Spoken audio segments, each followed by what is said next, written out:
and welcome to the 2024 Delta McKenzie ASA Pro-Am Tour. It's our first round of the season. It's the Hoyt and Easton Pro-Am from Foley, Alabama. Looking at beautiful scenes from the Gulf Coast, but we're inside at the Foley Event Center getting ready for archery. Welcome to the broadcast booth. I'm Greg White, sitting alongside PJ Riley. PJ, we're indoors now, but we've had a couple of great days outdoors, haven't we? I think if folks could see the color of my skin, I am fried like a lobster. But hey, coming from the Northeast, this is great weather. 70 and blue skies. It's been unreal down here. A little bit of rain overnight 2 nights ago, which kind of set some tone, but the sun has been shining, the weather's been warm, and so many people down here. Over 2,000 archers came down to Foley, Alabama to compete, and we're focused now for the next several hours on 6 professional categories. Yep, we're going to open up with our senior pro. It's going to be followed by senior known pro. Well, let's get to our schedule first here, Greg. This is our schedule for the McKenzie Tour. We're here at the Hoyt Easton Pro-Am. Next up in March, we'll be at the Black Eagle Darton Pro-Am in Russell County. Then the Easton Hoyt Pro-Am, flip those names, at Camp Minden, Louisiana. True Ball Pro-Am, London, Kentucky. Matthews Pro-Am in Metropolis. And we're going to finish it up with the McKenzie Classic in Coleman, Alabama, August 3rd. So much archery coming at you, both archers that judge distance and archers that use a rangefinder to figure out their targets.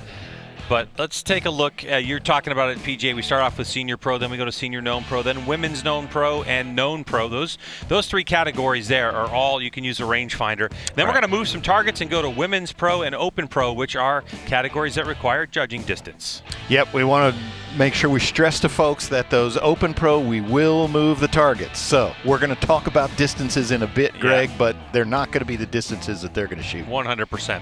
So the first category we have on deck today is going to be senior pro. This is a category where they have to judge the distance. And this is the way they came off the range. So the current score, 420, 414. Now, let's talk about that 400, because 400 is what, PJ? Par, basically. That means you shot all 10s. Theoretically, that's going to be par. 40 10s, we shot 40 targets, so that would be your 400. Anything above that, we have our bonus ring 12s. That's going to allow you to get above that, what we call par. So in the group of archers that's coming up, you could see that Tony Tazza was 20 plus. 20. Exactly. Yeah. Now that's a really good score. When you look at the fact that you not only have to execute your shots, but you also have to judge that distance and set your sight to the correct mark. Now, if you look at the known pro category where they can use a rangefinder, of course, the record is 66 up 66. after 2 days. And we have a 60 that we're going to see later today coming in here.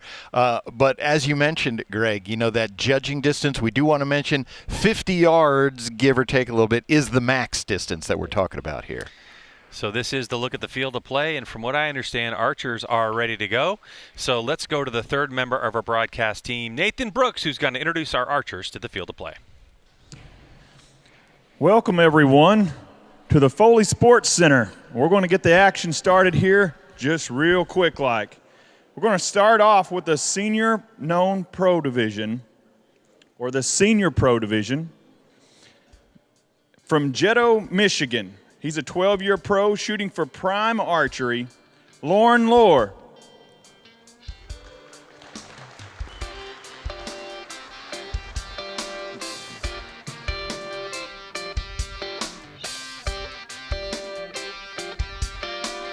From Clarksville, Tennessee, he's in his 2nd year shooting as a senior pro. Also shooting for Prime, Mr. Richard Teasley.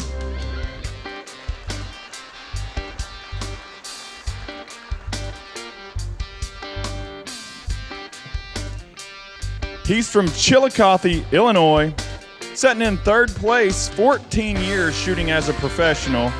Shooting for Matthews, Kevin Cook.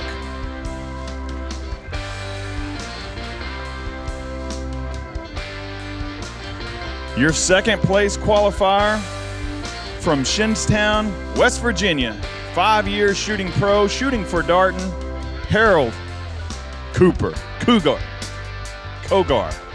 Oh my goodness. I've known this guy a long time. I don't know how I could get his name mixed up, but I just did. Your 1st place qualifier from Boswell, Pennsylvania, 24 years shooting as a professional, shooting for Hoyt, Tony Tazza.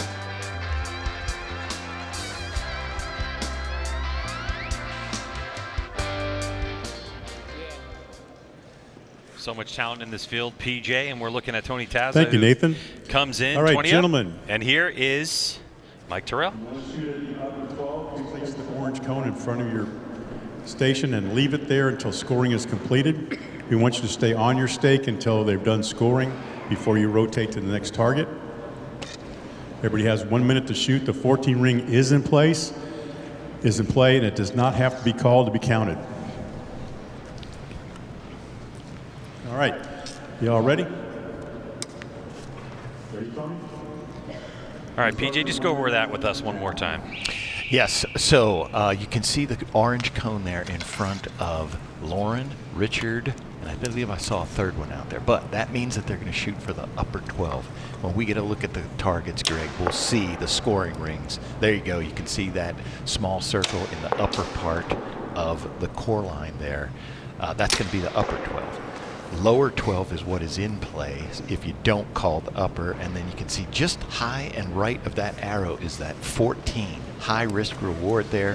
That's the most points, but you can lose points too. So they have 1 minute to shoot their arrow, and looks like all shooters have shot it. So we're going to go to our scoring. That's a pretty easy one to call from our perspective. That's a 10. It's going to be a 10 for Tony. So what that'll do is that'll move Tony Tazza to 430.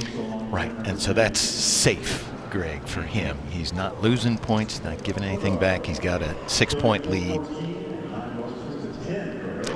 We heard Nathan say Harold Cooper. He got that wrong there. I'm sure it's because Nathan's used to calling him Digger. That's what we all know him as. Yeah. Digger. Harold Kogar, safe in the middle.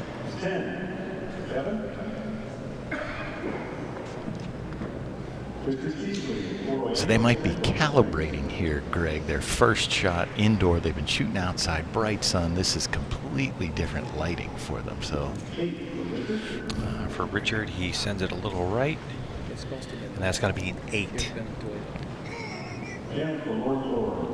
And for Loren Lohr, who's on our Bow Doodle Impala. There you go. 12. Because he called that upper, Yep. PJ, you showed it. He moved that cone to the front of the shooting box, and he was able to make a little bit of ground. So as these archers rotate, so number 1's going to move to the number 2 position. They'll push everybody over. Number 5 position is going to move to number 1. Our number 1 target is a stand turkey. Our second target is an elevation mule deer. Shibuya coyote is our target in the middle. Then we have a gold tip boar, and then that Bow Doodle Impala that we showed you just a moment ago. So a good look at Richard Teasley, who is his first shoot down. 2 years as a pro, first shoot down. He said he was more than excited to get in here. Richard's a fun guy. If you see him out on the range, he just is always having fun. And great to see him out here. And Loren Lohr, who obviously just shot that 12, he said that his highlight is getting in the shoot down with Richard Teasley. I bet it is. That's outright. You can see the upper right where that 14 ring is, and the big outer ring. That would be 8. Yeah. So it's that larger circle in the middle, housing those 3 smaller circles is the 10. Yeah, and there's us. Well, we'll get scores from Mike here.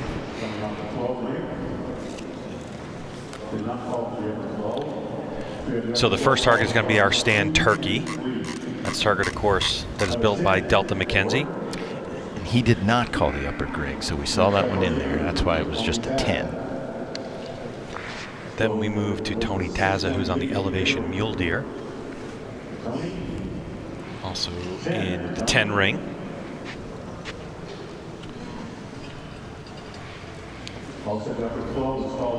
It's a good look.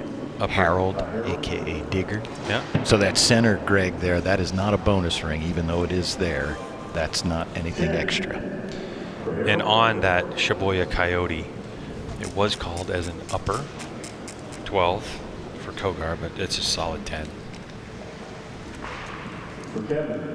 So now we're going to move on to the gold tip boar, which in my estimation The boar is pretty far down there, probably our second furthest target. Yeah. I believe turkey, we can't see it too well, but I think it's farthest. The stand turkey's the furthest. Definitely the Shibuya coyote is the closest.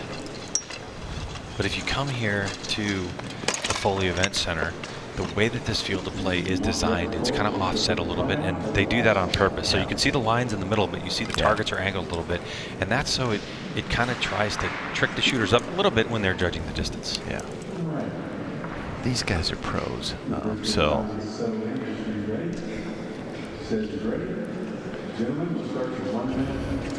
1 minute clock starts now. There we go. Reshuffled the scores. So we've got Tony Tazza still in the lead, 440. Harold Kogar, 434. Kevin Koch, 427. Lohr, 426. And Richard Teasley, 424. So in terms of positions moved, it's Lohr who's making the moves currently. Trying to get on that podium, Greg, because it's the difference of thousands of dollars versus $0 in contingency money. He'll win. All these archers will win something from the ASA. All right, first up, Richard Teasley from the city at 424 with 10 bonus rings. It's a 12 on the stand turkey, I believe. I don't see the cone. All it has to do is touch. Yeah, there it is.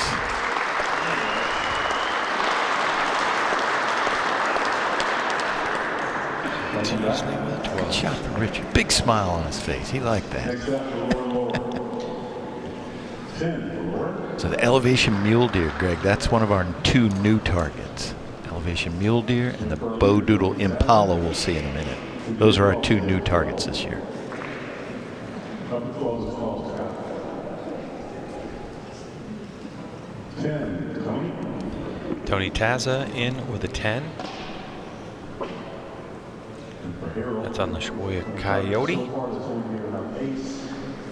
Now we go to the gold tip boar, which with the lighting here, it can be a little bit tricky. Not as bad as that turkey though. That stand turkey's way out there, and it looks like it's in a dark corner. Well, the stand turkey, you have the white lines from the feathers.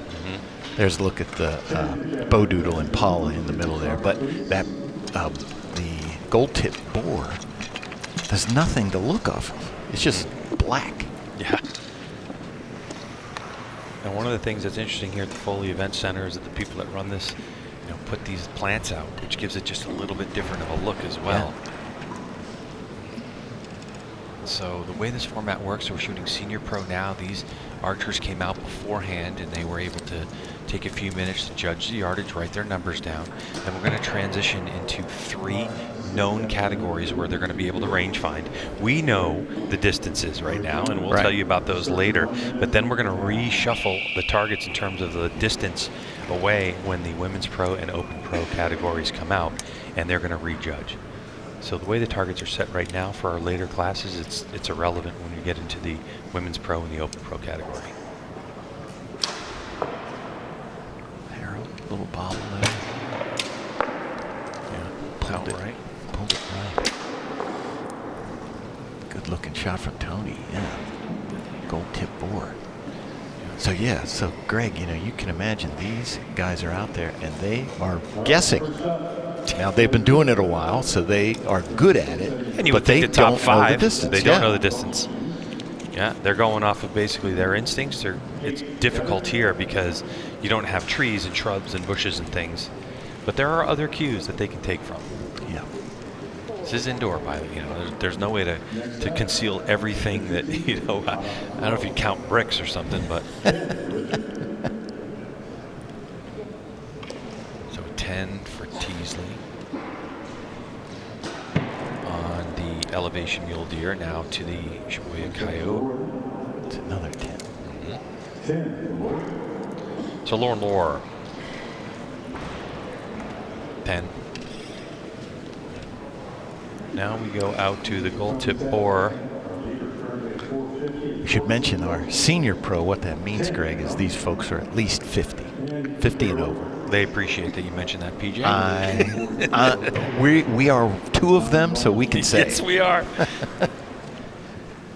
I definitely am not good enough to judge distance, so this wouldn't be my class, that's for sure. Senior known pro, which is coming up after this, that would be more my speed. If they had a K20. I was looking to see, and thankfully I see Harold Kogar's got the cheater glasses on there, because that's what we usually see in this division. You know, Richard Teasley's wearing glasses, but we need the readers. Yeah, exactly, the readers. There he goes. It's the binos. Turn the binos upside down and take a look at your sight marks. So there's Kogar. You can see he just took his glasses off and put them on top of his hat. So this is a new setup we started last year, Greg, but what you're looking at, Harold Kogar on the left, Kevin Koch on the right. We've got the stand turkey on the left and the elevation mule deer. So we're going to watch how these archers, they're going to shoot, and then we're going to see it.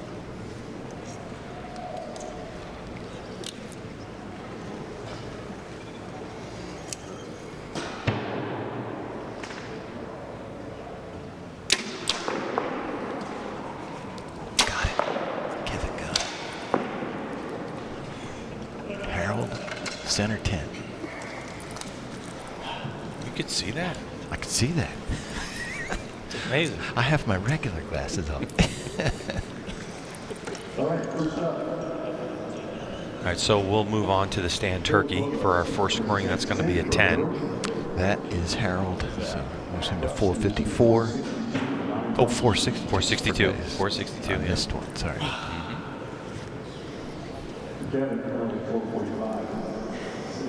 Kevin Koch, who's currently in 5th place. And he got it. Yeah, he didn't call the upper, so it's a 12. 457 for Kevin Koch. Big bow hunter from Illinois is Kevin. And anybody within 10 points of our leader is going to go and shoot our last chance archery, last chance arrow. Oh, there was a 5 from Richard. He's not going to be happy with that. After that 12, that was a lot of work. Yeah. That'll get him to 51. And Lohr has an 8. So Lohr and Teasley were tied for 3rd place, but now that breaks that tie. So here's Tony Tazza's shot, your leader. And he played it exactly the way he needed to on that Bodoodle Impala. Scott with a little tip of the cap. We heard Nathan Brooks mention in the beginning, Tony Tazza, 24 years. He's been doing this forever.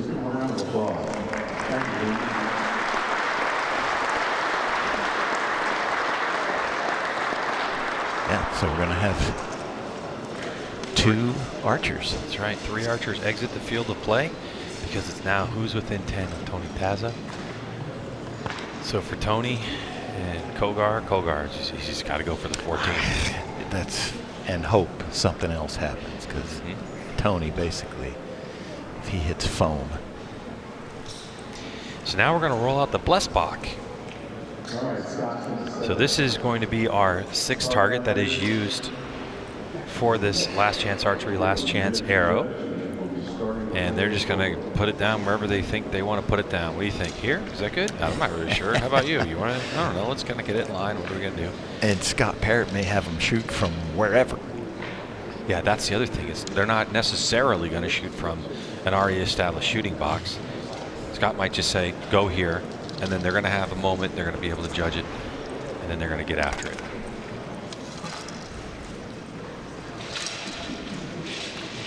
Yeah, so by my math, Harold shoots a 14. He goes to 476, which means Tony, I mean, that's the only pressure he can put. Tony would need at least an 8 in order to take it. Yeah, because if he hits just foam, he's going to lose by a single point. Right. If he misses the target, he loses by 6. Do you think, though, the way Tony has been shooting so far, he's got, what, 5 10s across the board? Yeah.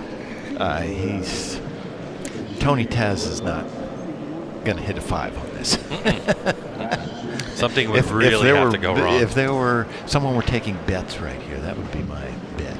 But we should say, Greg, you know, I have seen archers miss in this building. I still have half of an arrow from Jeff Hopkins when he missed. Just a couple of years ago.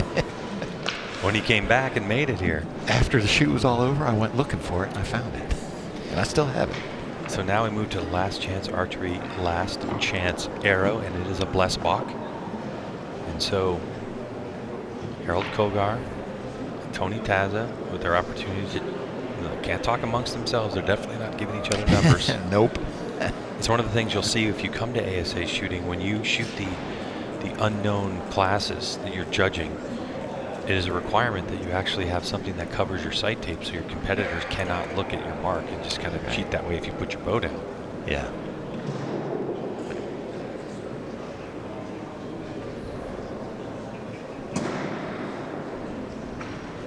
Tony shooting for Hoyt, one of our prime sponsors for this weekend, Hoyt Easton Pro-Am.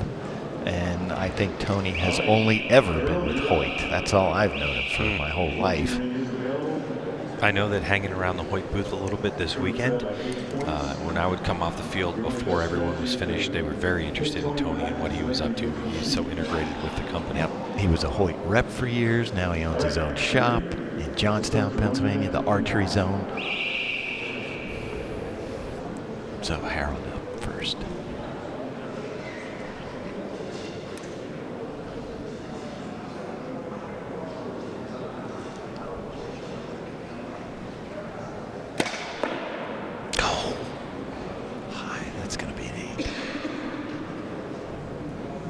So now Tony just needs to hit foam. They are tied. Yeah, if that's going to be an 8, they're tied. And on 14s alone, Tony's won this tournament. Yep. Because Tony hit 14, or on 12s. On 12s. He hit 14 12s, and Kogar had hit 9 coming into this event. Here we go. What's Tony going to do? Is he going to put on a show? Is he going to go for the 14? Oh. So Mike Tyrell made one of his offers. What did he say? He allowed him, I believe he said, hit it in the eye. If he hits it in the eye, Mike will give away the target. Mike Tyrell. Oh, no kidding. Okay. And Tony did this last year at Fort Benning with a turkey. With the neck. He nailed it. He did, right in the neck, right? Okay. I think he said behind. We'll see wherever he hits. Oh, there we go.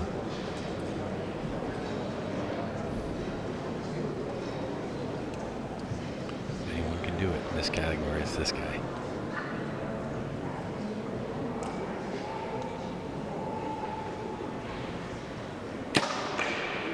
Right between the eyes. Just over the top of it. Knocked the horns off. He caught foam though. What a gutsy play. Mike's gonna give it away no matter what it was. Yeah, he'll give it away. Yeah, here he goes. He's got somebody in the audience.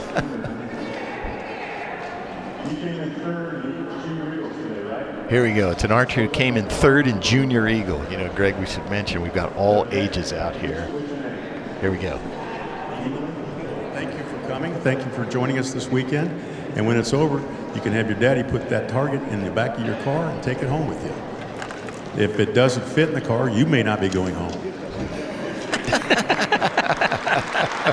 Way to traumatize the youth. You know, by the way, you know, this Delta McKenzie ASA Pro-Am Tour is just so loved down here by the folks in Foley, Alabama, that there's a survey that people can take when they walk through the door. It's a lodging survey that the Foley Sports Tourism Board is asking people where they stay. This is information that they gather to show, you know, the economic impact of having the Delta McKenzie ASA Pro-Am Tour in. And the way that they were teasing people up was you were entering to win one of the targets. Perfect. Hopefully that wasn't the one. Yeah. Mike just gave that he away. just gave it away. Mm-hmm. Yeah. So in rounding out our podium there, we have Tony Tazza is going to be our winner. Harold Kogar taking 2nd, and Kevin. Oh no, our 3rd place finisher was Loren. Kevin. Kevin Koch. That's going to be our podium. First, second, third. Tony Tazza, first shoot of the year, and you come out with the big win there. How does that feel just to knock the rust off? BJ, it feels awesome. I mean, it's always good. This is such a good group of guys, such a good group of competitors. To get a win like this is just amazing. I mean, you work all winter to try to get things better than they were last year, and it came together this weekend for me. And it came together nicely, especially because we're not getting any younger. But Tony, let's talk about that last shot. What was the offer on the table, and how did that one feel? Were there some nerves attached to that? Not really. I mean, it's sort of fun when you're out there to just let one rip and maybe give a young kid a really nice Mackenzie target. So yeah, it was pretty good. You're 2 for 2 on those, Tony. So when you get out there, boy, the kids are all cheering Tony in the background. Yeah, we'll take it every time. That's awesome. Well, way to get it done, especially with this being the Hoyt and Easton Pro-Am. Congratulations, Tony Tazza. Yep, I can't thank Hoyt and Easton enough for what they do for our sport, for myself personally, and the whole organization here. Congrats, Tony. Thank you very much. All right, so that's your senior pro winner with a little bit of fun at the end on that last chance archery, last chance arrow, going for it. Well, some great shooting here, and the order was switched around at the end of the day, but Tony Tazza came off the field, your leader, and is able to wrap it up and take home the victory of our first round of the 2024 Delta McKenzie ASA Pro-Am Tour. The Hoyt and Easton Pro-Am in Foley, Alabama goes to Hoyt shooter Tony Tazza. More coming at you in a minute.